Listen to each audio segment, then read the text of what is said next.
Bon, les marchés boursiers sont au plus haut en ce moment. On enchaîne record sur record. On a l'impression que rien ne peut les arrêter.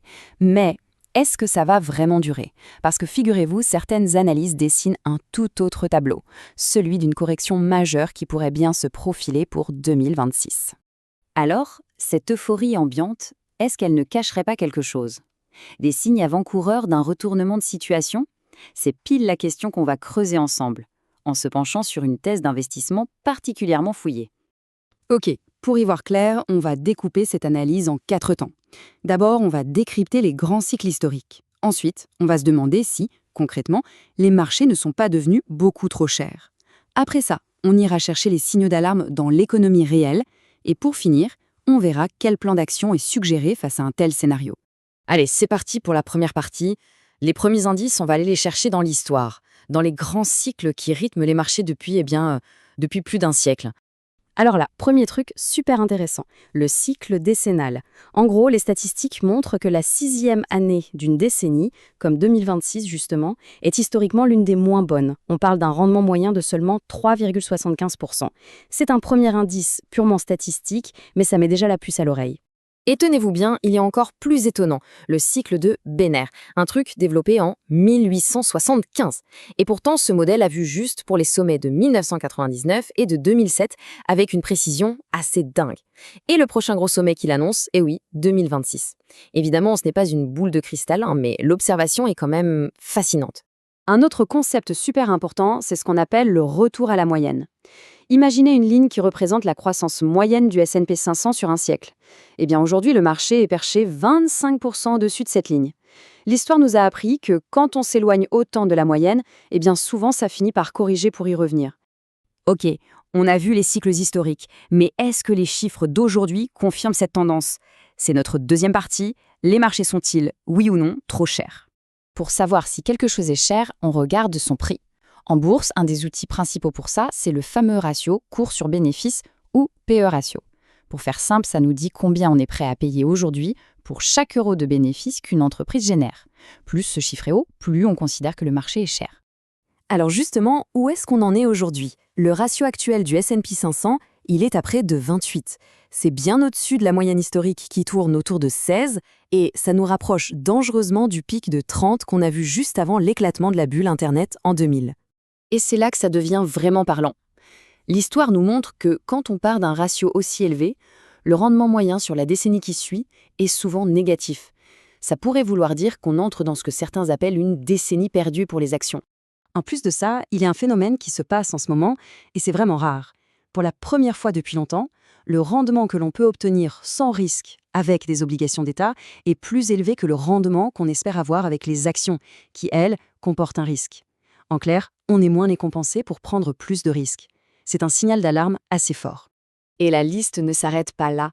Que ce soit le ratio de Shiller, le rapport entre la capitalisation boursière et la masse monétaire, ou la valeur comptable, quasiment tous les grands indicateurs convergent vers la même conclusion. Le marché semble vraiment surévalué. Bon, on a regardé les cycles, on a regardé les valorisations. Maintenant, troisième partie, allons voir ce qui se passe du côté de l'économie réelle. Est-ce qu'on y trouve aussi des signes de ralentissement? Un pilier de l'économie, c'est l'immobilier. Et il a ses propres cycles, notamment un grand cycle de 18 ans. Selon plusieurs modèles, on approcherait justement du sommet de ce cycle, un pic projeté aux alentours de 2026. Et historiquement, un pic de l'immobilier, ça a souvent marqué la fin d'une période d'expansion économique. Et ça, ce n'est plus juste de la théorie, on le voit déjà dans les chiffres, les prix qui commencent à baisser, un nombre de vendeurs qui explose, alors que les acheteurs, eux, se font de plus en plus rares. On a un gros déséquilibre entre l'offre et la demande. C'est un symptôme classique de fin de cycle pour ce secteur clé. Alors là, on touche à un indicateur que les économistes surveillent comme le lait sur le feu, la courbe des taux. Historiquement, quand elle s'inverse, c'est l'un des meilleurs prédicteurs de récession. Le truc, c'est qu'elle s'est inversée et maintenant, elle est en train de revenir à la normale. C'est justement ce mouvement qui, par le passé, a été le tout dernier signal avant la tempête. Et pour finir avec l'économie, il y a le LEI, l'indice des indicateurs avancés. En gros, c'est un cocktail de données qui essaie de prédire l'avenir de l'économie. Et cet indice, il est en chute libre depuis 2022. C'est un avertissement très fort qui a précédé la plupart des récessions passées. Les fissures sous la surface, elles sont donc bien réelles. Ok, le tableau est posé. Cycle, valorisation, économie, tout semble pointer dans la même direction. Alors face à ça, que faire? C'est notre quatrième et dernière partie, le plan d'action. Pour illustrer ça, on peut regarder ce que fait l'un des investisseurs les plus respectés au monde, Warren Buffett. Sa société, Berkshire Hathaway, n'a jamais eu autant de cash en réserve. On parle de 56% de son portefeuille. C'est un signe qui ne trompe pas. Pour lui, le marché est trop cher et il préfère garder ses munitions au sec en attendant de meilleures affaires. Il y a une métaphore dans la source qui résume parfaitement cette idée. C'est celle d'être comme un lion dans les hautes herbes. Le but n'est pas de courir après la dernière gazelle qui passe, mais d'attendre patiemment que tout le troupeau arrive. En d'autres termes, les vraies et grandes opportunités viendront plus tard. Alors, concrètement, ça se traduit par une stratégie en 4 étapes. 1. Résister au FOMO, cette fameuse peur de rater la fin de la fête, c'est le plus difficile. 2. Changer sa vision du cash, ce n'est pas de l'argent qui dort, c'est de la poudre sèche des munitions pour l'avenir. 3. Activement augmenter ses réserves. Et 4, super important, préparer son plan d'attaque à l'avance. Définir dès maintenant à quel prix on serait prêt à racheter avant que la panique ne s'installe.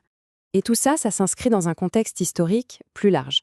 L'histoire des marchés financiers nous le montre, les très longues périodes de hausse, comme celles qu'on vient de connaître, sont très souvent suivies par des périodes beaucoup plus calmes, voire stagnantes, les fameuses décennies perdues.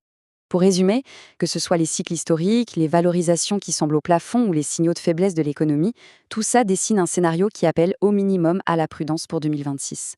Ça nous laisse avec une dernière question. La patience, c'est souvent la chose la plus difficile à faire en investissement. Mais, et si aujourd'hui c'était aussi la plus rentable ?